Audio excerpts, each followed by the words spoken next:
right. Welcome, everyone. So this is a very impromptu show, only because yesterday, even though I wasn't even working on this is how quantum upgrades work. I was trying to figure out a way to convey what is to come, but not just saying, hey, I just know things. Because I sincerely dislike when someone just says, well, just trust me. So I thought that I would kind of take you through. You remember that episode we did on September 9th, where I talked to you about and I introduced you to one of the people that I admire, and I've worked at their lab, as an intern, right? They have so many. But I was very interested in the research he was doing in 2008 with using Mycobacterium genitalium that failed, and then he used another one, and how he's creating life, and how, I told you that was 2014 and a lot can happen in 6 years. Remember that? And you know how when President Trump announced Kodak, I told you, what does Kodak do? And everyone's like, oh, printing. So take that, have that in mind while you listen to that under 2-minute segment again and watch of Greg Ventner talking about teleportation, right? So that was interesting. You need to hear it again, so that way the next little pieces of tidbits you're going to hear make a lot of sense, because everyone wants to know what's going on with, and I don't even want to say the word. Should we say controller virus? Because, now Facebook is censoring on that one too. So we're going to start with that, and you're going to just chill out. This is going to be a very short show.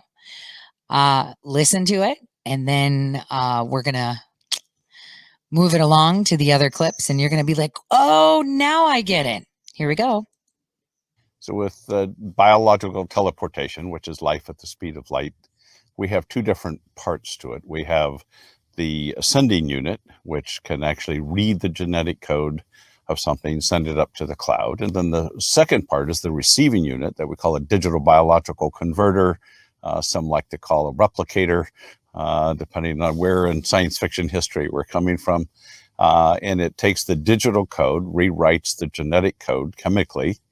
And then once you have genomes built from the DNA, you can go in any direction. Just got a real world test recently with the outbreak of H7N9 flu in China. A team of Chinese scientists isolated the virus from the patient, sequenced it, and posted it on the internet. And at the request of the US government, we downloaded it and in less than 12 hours synthesized the H7N9 virus, which for a long time was the only source that the CDC and the US government and Novartis had of this new emerging strain. Right now, from our process, there's actually been a flu vaccine being developed for the first time ahead of time of a new potentially very dangerous strain. So the notion I describe in my book is that one day everybody will have one of these little devices on their home computer, and we can stop pandemics before they start, because in areas where there's outbreaks, you just download the vaccine and vaccinate people very quickly, and we can stop the spread of things. But we have a long way to go to achieve those levels. But these devices are real now. We have built the prototypes, and they're in actual use. So that was 2014, right? Interesting. We have prototypes of teleporting, or we would say remotely printing chemical compounds that are tailor-made for you to amplify genes, to fight viruses, right? Okay. So here's where we're going to the next part. Let's get an introduction on Kodak's specialty. That should be very interesting because, one thing I can tell you is, out of all printers that I've ever purchased, and I urge you to debunk this or see it, you'll get to know that Kodak has the most efficient ink there is. And I print a lot. And Kodak printers can put every single printer out of business. Printing. What did he say? upload, and then have a little device that can print it or teleport the right chemicals? Or just take a listen.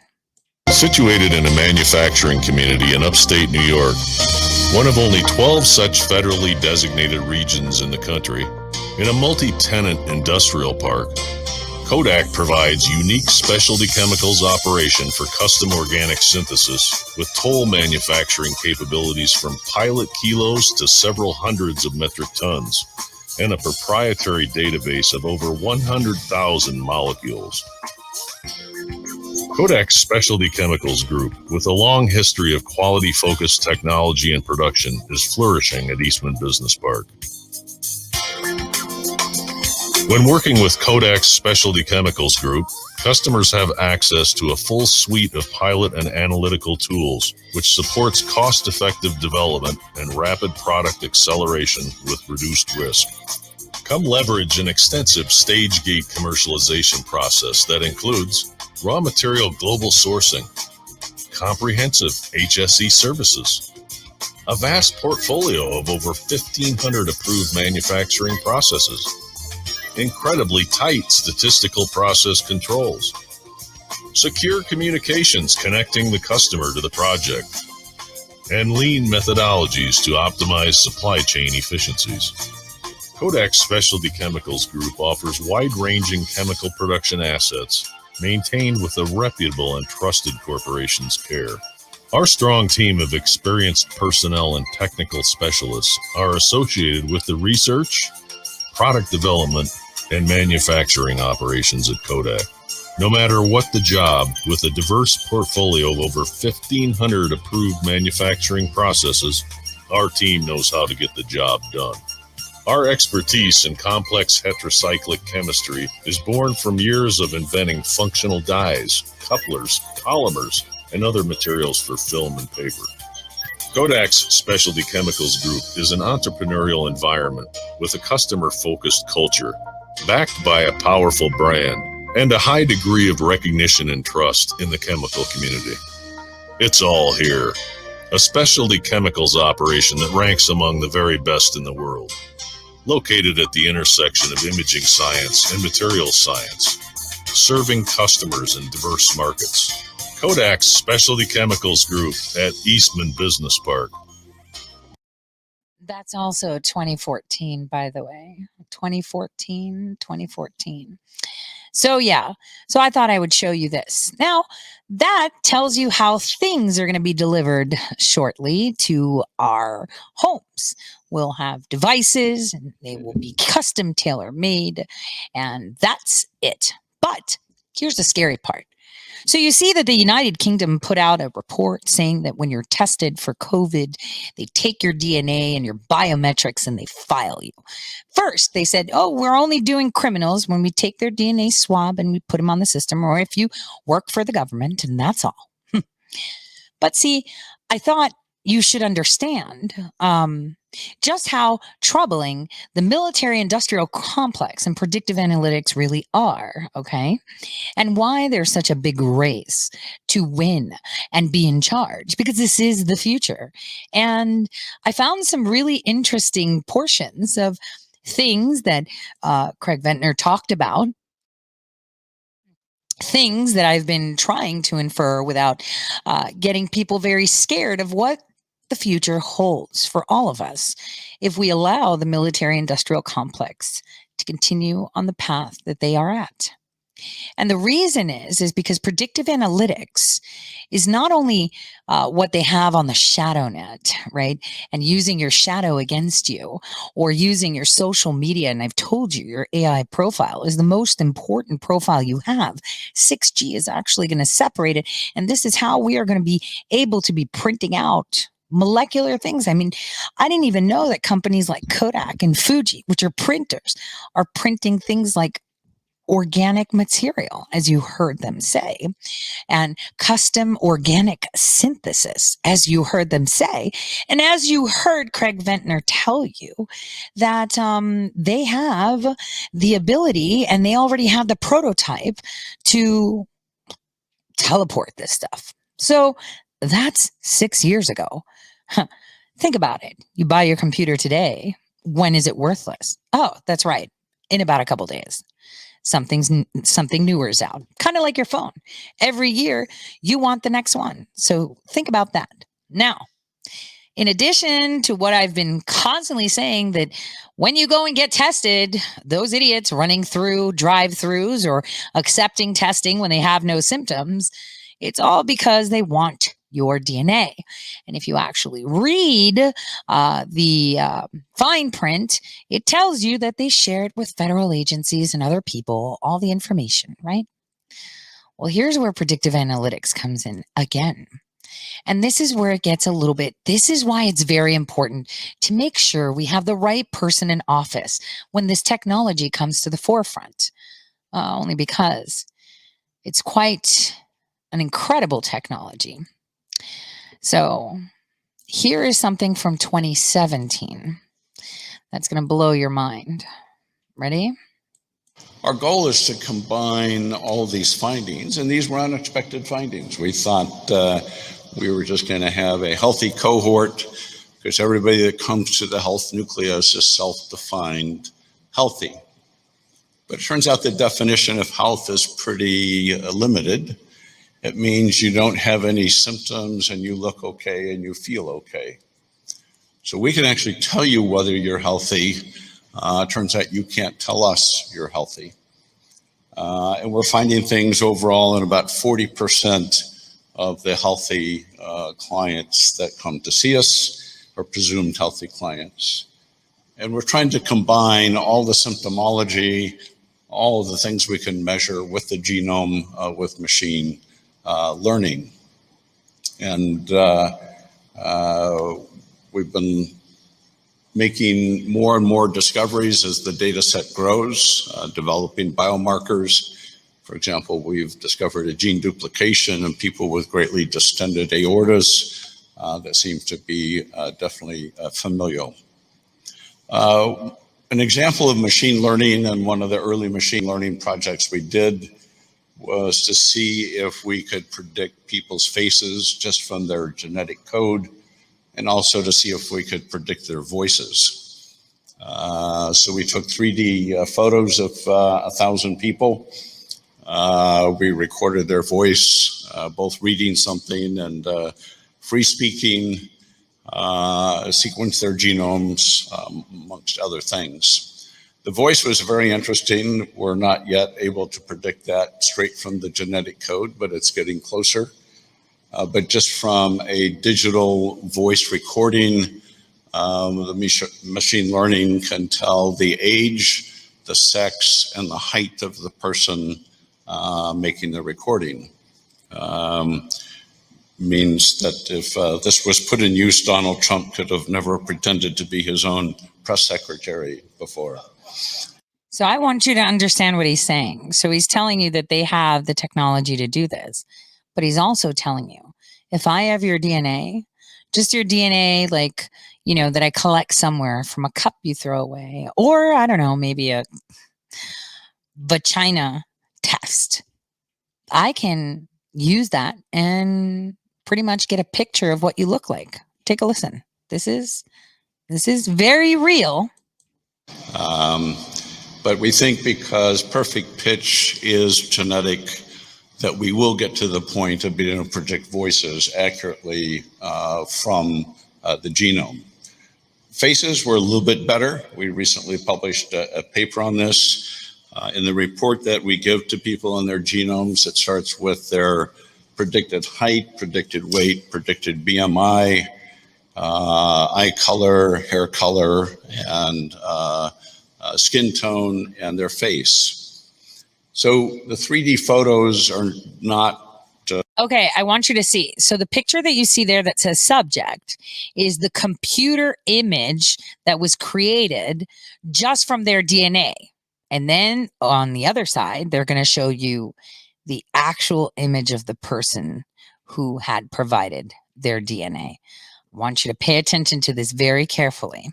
Very attractive photos. They bring out all the flaws in people's face. We smooth them a little bit. It helps with the algorithm. Even though we predict eye color and eye shape right now, we don't include that in the predictions. But this is the prediction just from this woman's genetic code from the machine learning algorithm. Now, keep in mind, this is just the face mask. If you look at somebody next to you, you don't see just their face mask. You see whether they have hair or not, the color of their hair, their eye color, shape of their head, etc. We're adding the shape of the skull from MRI images, and I think that will help. People actually have ears, so we're going to be adding ears again from MRI. Here's another example of a young male, and here's the computer prediction just from his genome. A lot of this is based on ethnicity, so when there's mixed ethnicity, it actually makes it a lot easier. So here's the prediction from this young African American. It's getting better. 1,000 is a very small data set for machine learning. And so we're adding to it over time. People can accurately usually identify themselves. The predictions come out to your age just post-puberty. So they won't look like what you do now. Other people can identify roughly 1 out of 10. When we get to 100, they start to look a lot more similar, particularly if they're all Caucasians. So the data set was very mixed. And so we're improving on this all the time, but it proves that we can generate a photo. We can identify individuals, a combination from their HLA antigens and all the other predictive factors plus the face. So we want to expand the number of people that we have for our database because that's the most important thing. And so we've started what we call the HNX, and it's a specialized version of the health nucleus that will have 2 Siemens MRI machines and a CT, a cardiac CT scanner. The basic version will include just the genome sequence and the comprehensive suite of all the things you've seen from the MRI imaging. There's an intermediate or gold level that will add for people over 35 cardiac CT scans and some extensive blood work and some metabolome work. So let me tell you why this is here. So this is the price that you can get so you can get your DNA and the computer. Basically what you do is you go there, you pay for this, you give your DNA, and then the computer will say, this is how you look based on your DNA and how you are now. Based on your DNA without these factors, this is how you should look. And this is what you can get sick of. This is for people to be able to see things. Now, I want to take you back in time to where there was communism in the USSR. So they actually were pretty happy at the beginning. And the reason that they were happy was because they all had jobs. From a very young age, the government would pick what area of study you would go in. So they would usually find children and see which ones looked like they had the body shape. And they knew this from science because our technology is a lot more ahead than what is allowed in the public eye. So this is why they had the best ballerinas, the best runners, the best pole vaulters, the best everything, because they would use your genetics to put you in the right job you should have and compete and do. So if you came from a lineage of this based on your DNA, and you're going to be like, wait a minute, Tori, we're talking like, mid last century. Yeah, this technology existed. You just didn't know about it. here is where now it's coming to the public. These are tools that communist governments use. This is why in China, certain people advance faster and do things. This is why they have their best athletes, their best computer people, the best this, because they target them from a young age. If you have long fingers, they will recruit you to be a pianist. If I'm just saying, very layman here. This is how they identify. Now a computer does it for them. It will also say how you may die and how they need to insure you. Insurance companies can take this and decide what insurance you can get. Now, this is if it's in the wrong hands, it can get to that point. This is where, all of this comes in. This is where the control comes in. And I am making you aware because this will be coming up soon. I mean, we see that, Elon, who I write a letter to every year asking for a Tesla, still hasn't responded, of course. I mean, it would be just a write-off for him, right? He's competing now to print out these things in predictive analytics. Think about it. There are benefits on the fact that, hey, you have a device at home, you pop your finger in, it takes your blood, analyzes it, sends it off. And then the doctor's like, all right, print this medicine, sends you the file, you click, and then the chemicals, just put them together. Or you have to buy some chemicals, or they send you some chemicals if you don't have them. And in this little thing, you just get the medicine you need. Boom, done. In like seconds, you're done. And this is to increase, I would say, the quality of life for the longevity that you're allowed to have based on your software. Now, that's kind of crazy, right? But think, for people that like power, how much control that gives them into how they advance and how they work and how they do and how they place people in different jobs and how they do things. I mean, this is early level quantum computing. Okay, algorithms still on basic, but this is early level quantum computing because I've said it before. Your mind is clearly biological software. Now, no one's figured out how to hijack it, hence why they are trying to merge it with what they do understand, which is tangible, inert technology. So now we're going to go over to the next video that I would like to show you from 2018, talking about kind of the same stuff again. And that's where I would like to leave you with that today as food for thought on a Sunday. And this one is called Redesigning Longevity. And this is where he's at the World Government Summit. Be like, what? Yes, the World Government Summit in 2018 speaking. So we're going to watch this together. It's a good 15 minutes. It's pretty interesting. Take a listen.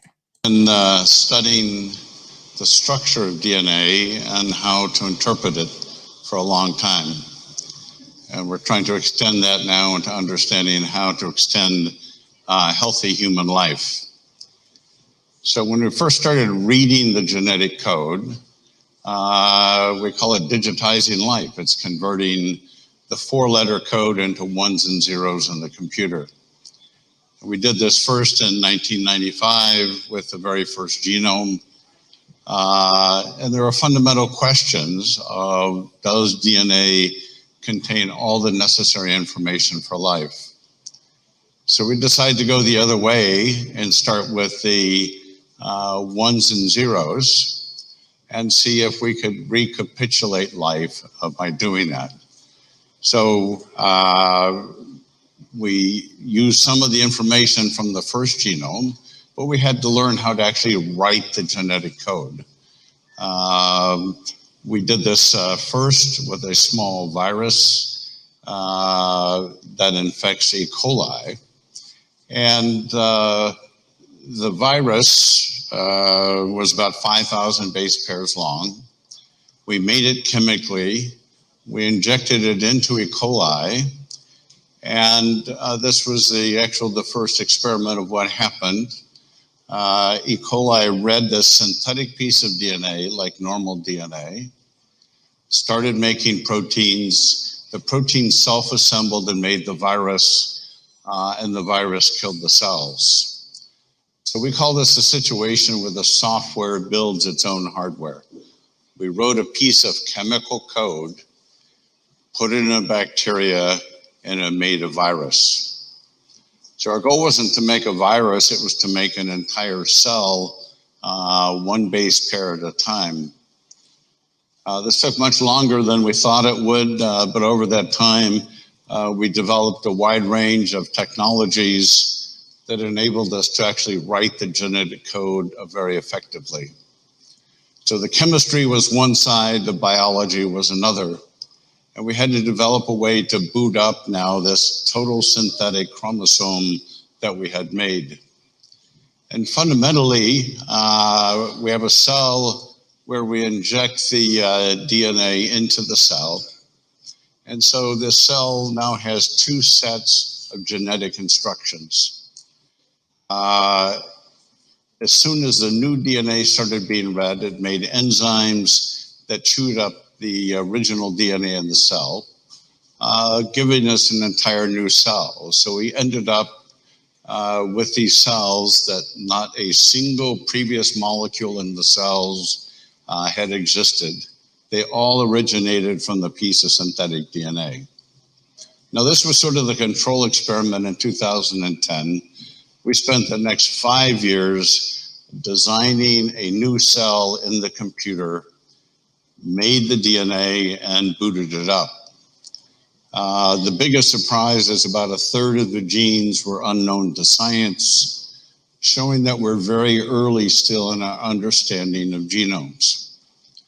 But one thing it did show us is that DNA sequence was interconvertible with the digital world. So we could take a piece of DNA, sequence it, digitize it, and then we could take that digital information and convert it back to DNA. So we made a machine that actually does this. It's called a biological teleporter, or a digital biological converter. And we can actually send the information through the internet.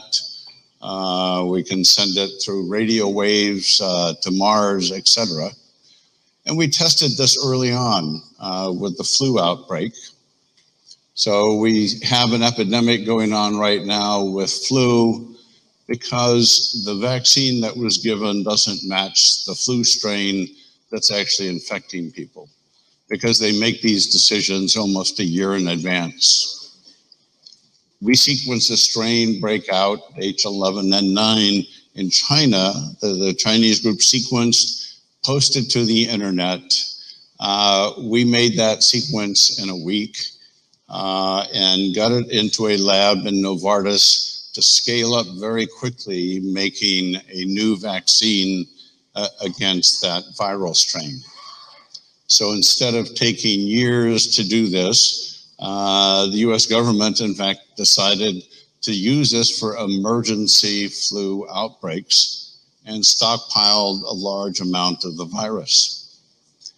But nothing's really happening with changing how we approach flu vaccines. So instead of having one center to do this, Dubai, for example, had its own center, we can send the information for a new vaccine around the world in a fraction of a second. It could be made locally and distributed. So technology exists, we're just not using it. Now, flu is not the biggest killer of people on the planet at the moment. If you live to the age of 50, about a third of you won't live to the age of 74. As you can see, it's slightly worse for men. About 40% of men won't make the age of 74. And about 24% of women won't live to be the age of 74. The two biggest reasons are heart disease and cancer. So when we were thinking of setting up how to change human longevity, we decided we had to tackle all diseases, but first and foremost, predicting cancer, predicting heart disease. Medicine today is, if you have symptoms, you go get those symptoms checked out to find out if you have a disease. Sometimes that can be late stage cancer.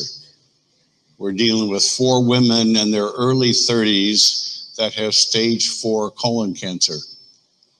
That's somewhat confusing because in the US, you're not supposed to get screened for colon cancer till you're 50 years old. So we're taking new techniques for early detection.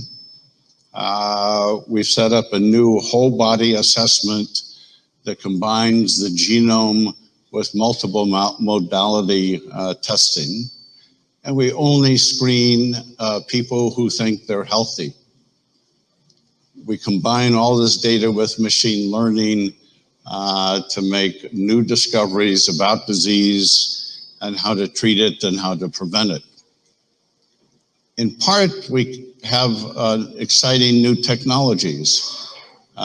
Using the latest MRI machines from Siemens or GE, we have algorithms that can do post-processing on that data and cause a tumor cell to light up very brightly. This is just based on the water differences in tumor cells versus regular cells. So we use no contrast in the MRI. About 5% of people who get MRI contrast have a bad allergic reaction to it. And also, people used to use just CT scans.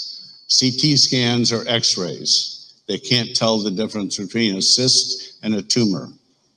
So here's an example of a physician, one of our first clients to come in, who had no symptoms, but we found this 5-centimeter tumor underneath his breastbone.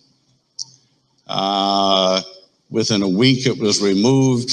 Had he not had it removed, it would have metastasized in the next 6 months or so, and he would have less than 5 years to live. As it is, he's cancer-free. The tumor is gone. It was stage 1. But you can see the bright light shown with our post-processing, that's algorithmic processing, that works extremely effectively. So this is pretty interesting, right, you guys? You guys didn't even know that this technology exists, and yet it does. I'll tell you, back in 2010, in the summer, I worked with a radiologist where we had found that people have missed calcification of the aorta when they're doing abdominal scans, MRIs and CT scans. Well, we focus on CT scans. And so radiologists just look, because most of them are, just so you know, and that was the field that I wanted to get into. If I was going to be doing anything, it would have been radiology. But so I did a lot of time within the radiology department. And so I was part of that study. It was about using patient data from that were suffering from hemoptysis, and we were scanning the data, and I was looking to see calcification of the aorta that would show up on abdominal scans and how that is early detection. Now, that's with very remedial technology, not the technology that Ventner is talking about right now. The attention that you should have in what he's saying right at this moment and where he's saying it. This is the World Government Summit. A lot of people haven't even heard of that. The World Government Summit is a conference that happens over a few days, right? And it's held in Dubai, right? It's in Dubai. And all the nerds get together. Now, the question you should be asking yourself is, why is it called the World Government Summit? And it's in Dubai, in the UAE, just hanging out, and all these people get together. The partners that are actually part of it most of the time are, organizations like the UN, the IEE, and the European Union, very big movers and shakers. Now, in 2018, during the summit, they were all, the main idea for it in the discussions were about AI ethics and using artificial intelligence to generate positive information. And the dangers of it, transhumanism. It was a very interesting year. And so, again, I say many of them are looking to inert technology to be merged with biological technology. Now, as all of them are on that page, except for Ventnor, who's all about just the biology and how we can use technology to assist the biology, but not merge it. I mean, even though he jokes, yeah, I'd totally love to like have a USB port and just upload French or something. That's not how it works. I mean, obviously, if you can decode your molecular programming, it would be easy to rewrite it. And they've been doing that for years through vaccines, especially the ones that are the flu vaccines, because they are more active and allow for more transcription. And this is where CRISPR comes in. This is where other technologies come in. So it is inevitable that technology evolves to this point where we have the technology to keep us healthier faster and to find disease faster. I remember, I don't know if I've ever told you this, but it was years ago when I first came stateside and jumped onto my path here that I've been on and got into healthcare studies and in healthcare in general. I always said to myself, if I ever won the lottery, the one thing I would do is set up in every city that I could, every major city, a non-profit where a person can go in and get one of the most advanced MRIs from top to bottom annually for free. That would, with the technology that we have, I mean, now you could take pictures in the dark and AI can fill in the blanks. And as he explained to you now, this guy had an MRI and suddenly that lit up brighter and he could see it because it was precancerous, stage 1, and it removed it. So that would be beneficial for us. So these are the benefits of using these incredible minds that we have that create these algorithms and these predictive analytics to be able to fill in the gaps and help us to remain healthy. The problem is always a double-edged sword. This knowledge and this ability is incredible power. And with that, they can choose to not provide it to other people. This is where that comes in. And with the wrong people in power, and we see that for decades now, we've had the wrong people in power for a couple centuries. I mean, since the beginning of time, really. But for now, for us in modern history, the past 2 centuries, we have had difficulty snubbing out and suffocating, with goodness and with I would say love and affection and with hope for humanity and trying to advance humanity as a people. We've been fighting against an invisible enemy that's right under our nose. So one of the areas that has had a huge impact is in prostate cancer. I'm sure the men here know there's 2 kinds of prostate cancer. There's the kind you die with and the kind you die from. High-grade prostate cancer is the kind that you die from. And so the MRI readily picks up high-grade prostate cancer. You can see the bright orange, reddish-orange areas. That's where the post-processing algorithm says there's a tumor. So we've diagnosed these in about 3% of men over the age of 50. They get surgery or radiation, and every one of them now is 100% cancer-free. If those metastasize, the 5-year survival rate is 28%. Here's another example. You can see these tumors lighting up very brightly. These are lymphomas, and they were simply treated with chemotherapy and radiation. We detected them before they became metastatic cancer. None of these individuals had the slightest hint that they had cancers.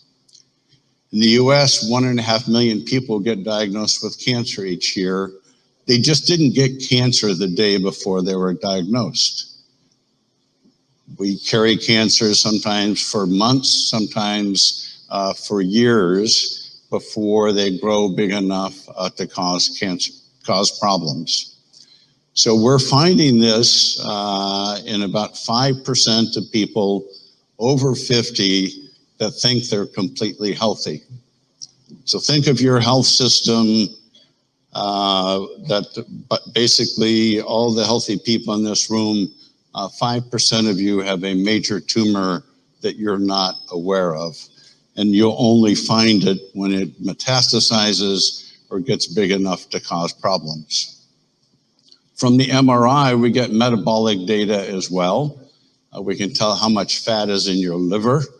And liver and organ fat is one of the most important predictors of your longevity and disease. You can see we can integrate this across the entire liver. We can integrate it across all the organs. We're finding elevated fatty liver in about 23% of the population across all age groups. We don't know yet what percent of these turn into fibrosis and require liver transplants, but it's going to be a significant number. There's sets of algorithms that allow us to detect quantitatively the amount of peripheral versus visceral fat, the exact amount of muscle that you have, so we can give you a very clear picture of your health status at a metabolic level. We can tell whether you have pre-diabetes using chemicals in the bloodstream that we sequence with mass spec. I mentioned that we do contrast-free MRI. Even so, we can get these incredibly gorgeous pictures of your vascular system. So just so you know that about 33% of people that take contrast for their MRI, it's like a radioactive dye, then go on to suffer through kidney failure. Because it does affect them differently. Some people have severe allergic reactions because there's a lot of iodine. But if anyone's ever gotten it, it makes you kind of feel warm, like you're going to pee yourself too. And it outlines everything they need to see. And he can do this contrast free. Now, fMRIs, I saw a comment fly by somewhere. Those are functional MRIs. Those actually look at the glucose, right? Sugar. That is what our body works with. So that's how they see interactivities within the brain. And that's why you have those MRIs mostly. Without contrast, just using the algorithm to tell the difference between water molecules. This becomes very useful because in 1% of people, we're finding brain aneurysms. Brain aneurysms are usually discovered when they start bleeding badly, you get bad headaches. Usually it goes on to people dying from these. Here's another one that had to be operated on right away because it was close to 1 centimeter in size, and the neurosurgeons thought that it was likely to burst at any moment. These are now treated as an outpatient, just putting a coil up through your blood vessels. These can be treated and you go home the same day, which is very different than having a high risk of death. 1% of the population, despite age, has a brain aneurysm. So you can calculate at least 4 or 5 of you here have a brain aneurysm that you don't know about. And that's true. I had a friend of mine, her daughter just one day died. She was a young girl, 17, and God rest Eleni's soul.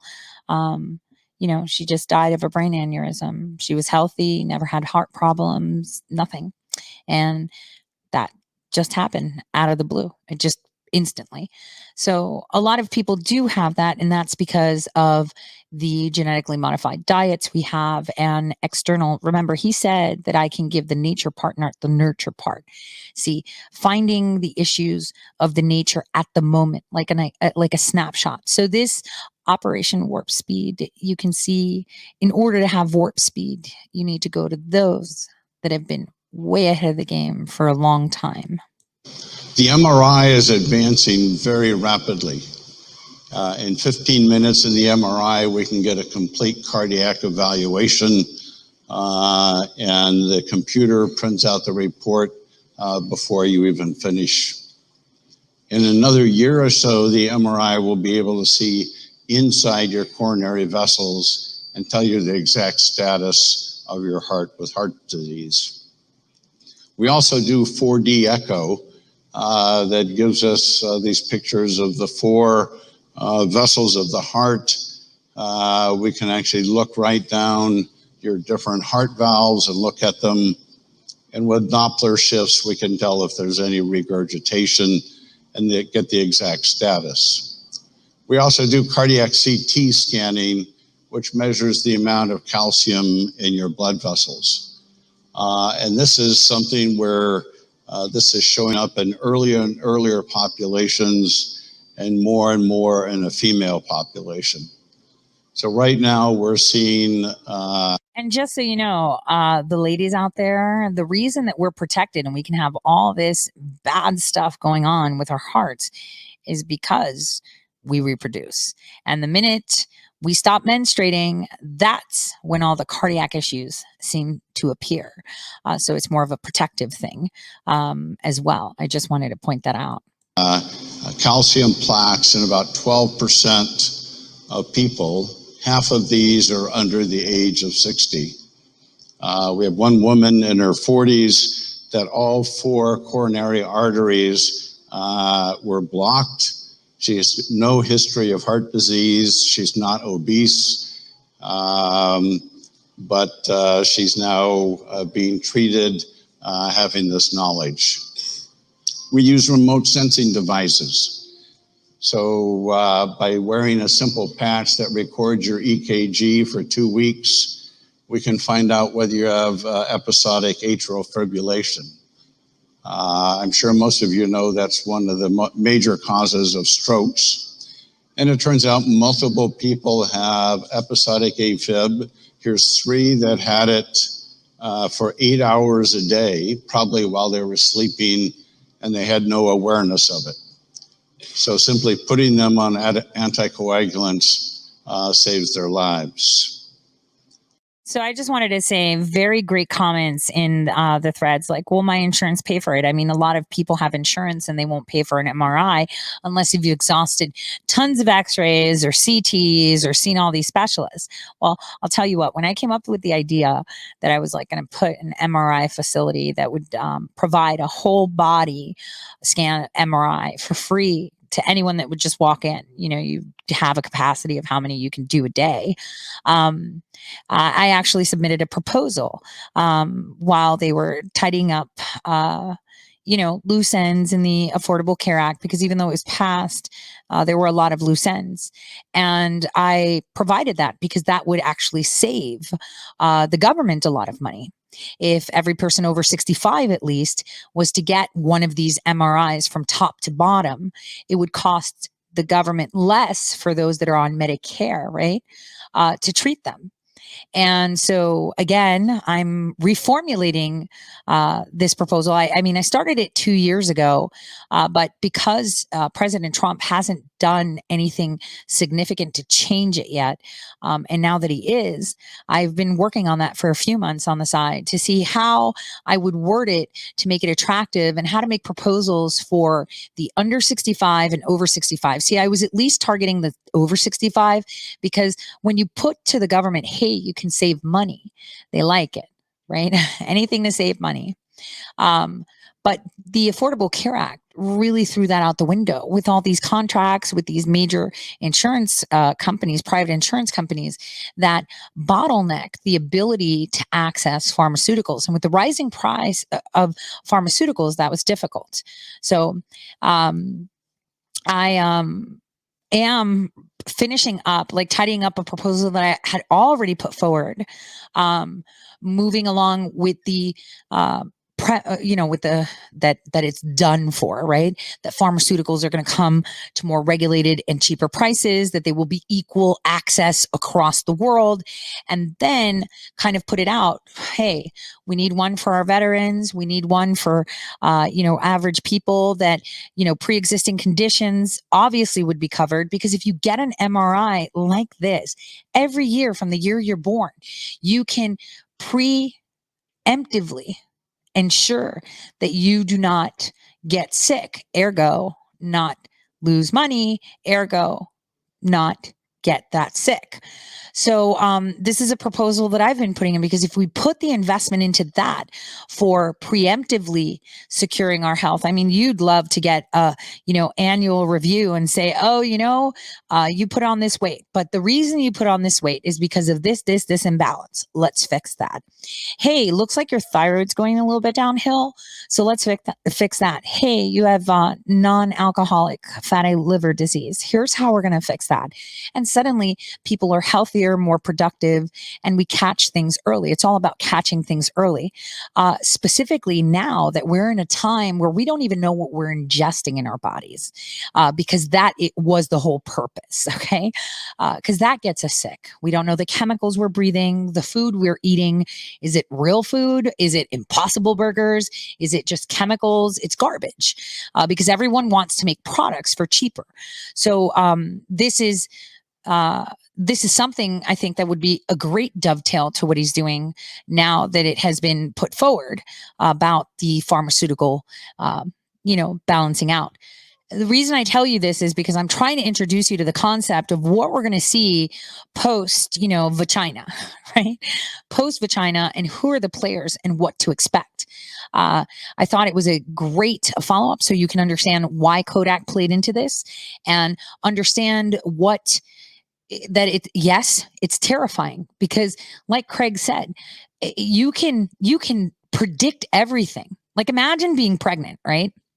And getting the DNA of your baby and already knowing what they're going to look like when they grow up, knowing what health ailments they may have, not just, hey, are they going to have an extra chromosome? Are they intact? But a whole profile on them. That's actually scary. I mean, I'd prefer the surprise. It's scary in one sense of what can empower someone that has power to do with it. Another scary thing is people that have a lot of money and say you're a match for a heart for them, like say Soros needs a heart and he could just scan the database and find you may have a car accident. You know what I'm saying? So there is any innovation, any advancement is always a double-edged sword, because for some reason, well, not from some reason, Shadowgate, remember, is your shadow. What is your shadow? The casting, I would say the evil that can follow. So with every good, there's always evil following behind, trying to suffocate it.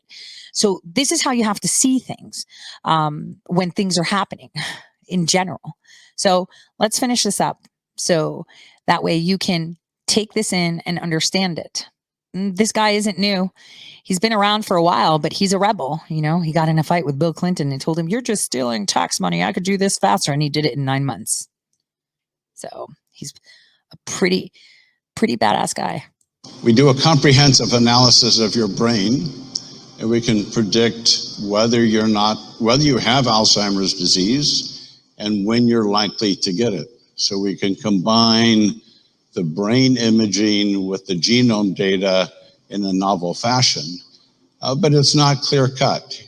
Here's an individual with 2 copies of the ApoE gene that puts him at very high risk for Alzheimer's disease, but his hippocampus is large, totally normal, and there's no hint whatsoever for disease. So what we see an increased risk in about 24%. The genome predictions, about 82% of those are right. But we have new algorithms, and this is just an example of what we're doing with all diseases, that combines the genetic data with all the unique imaging from different parts of the brain to predict when and if you will get Alzheimer's disease. So we can predict your risk, down to the month when you're likely to see symptoms. We do all kinds of other predictions on your height, your weight, your BMI, your eye color, your hair color. And we wanted to go further. We wanted to see if we could predict from your genetic code your picture. So using machine learning, we did a study on 1,000 people where we took 3D pictures of them and sequenced their genomes. And here's just a couple of examples. This is a smooth subject from the photograph. And here's the prediction straight from the ACs, Gs, and Ts of the genetic code. Here's another example of a young male. Here's the computer prediction from his genetic code. The more ethnic diversity, the better. Here's a young African, and here's this computer prediction straight from the genetic code. We show these just because we have this health intelligence cycle where we're combining new discoveries in the genome from having hundreds of thousands of genomes. So we get very accurate data with actual clinical phenotype data that says whether you have cancer or not, says whether you have Alzheimer's or not. And this is a whole new preventative medicine paradigm that turns medicine on its head and will save countries billions, if not trillions of dollars if they adopt these approaches. Thank you very much. So it's great to hear him say the same thing. People will save a lot of money, but think about it this way. This is where the danger kicks in. This is why we should be more active in our government going forward, because winning this election, which we will, even though they're going to tell us that nobody won or they won and then nobody won and we still haven't counted votes while they go through impeachment, because that's what they're going to do. We've got another impeachment coming, and it's going to be done during the transition period while they're denying the counting of the votes. Right? So, like I said, after the election is where the hard work begins, because you need to make sure that you have people that represent you in office. Because if we have the same type of people that are in office now in every single seat, that information can be the difference between your life and your death, your child's life and their death, because they can choose to not give you treatment. They can choose to exclude you, and they could choose to have a better way to kill you. They can amplify a gene and say, oh, that sucks. You totally got cancer, because they gave you a medicine that amplifies the gene.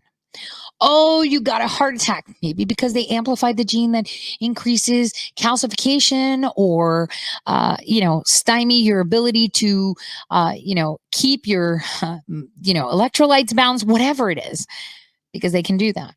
So these elections are very important for how we move forward as a society, as a global society per se, right? Because this doesn't affect our country. This technology is available worldwide, and it's already been available worldwide, okay? Because that's from 2018. And we've had these devices since 2014. And I can tell you, we've had technology that is insane for decades and not being shared with the people that is so disgusting. So here we are we're at the precipice, right there. And we have to decide, are we going to take action to have more control of how our country runs so that we avoid situations like this? Or do we sit back and just become subjects? Because these tools are the ultimate tools to make you subjects. So on that note, I'm going to let you guys go with a few tidbits. So we had a lot of, there were some interviews that Millie did yesterday that were incredible. A lot of things coming out. I've been tweeting about it. That's not part of Shadowgate 2, just so you know. It's coming in later. I'll probably be discussing more of that this week at some point, but it's quite interesting. Very, very, very interesting and how things are coming along. I just wanted you armed with knowledge for what you're going to be seeing coming forward for health. And like I said, I am recycling my old proposal for over 65, mirroring that with veterans, right? Of course. And then putting forward one for the general population that has private insurance or can't afford insurance or is on Medicaid, to see how we can go about in getting these MRI scans that already exist. But to think about it, all these governments can already have this information, but they're not providing it. All these special MRI scans already exist, but none of the governments are providing them to their citizens. Why wouldn't they do it if it's going to save them money? Oh, because they have other plans for us. You see what I'm saying? So God bless everyone. I will see you guys tomorrow at regular time, 12 to 2, as always. God bless. I don't want to set the world on fire. I just want to start a flame in your heart. In my heart I have but one desire,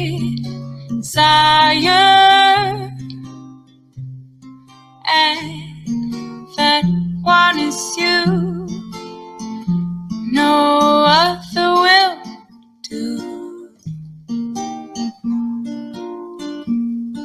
I've lost all ambition for worldly acclaim. I just wanna be the one you love. And with your admission, you'd feel the same. I'll have reached the goal I'm dreaming of. Believe me, I don't want to set the world on fire.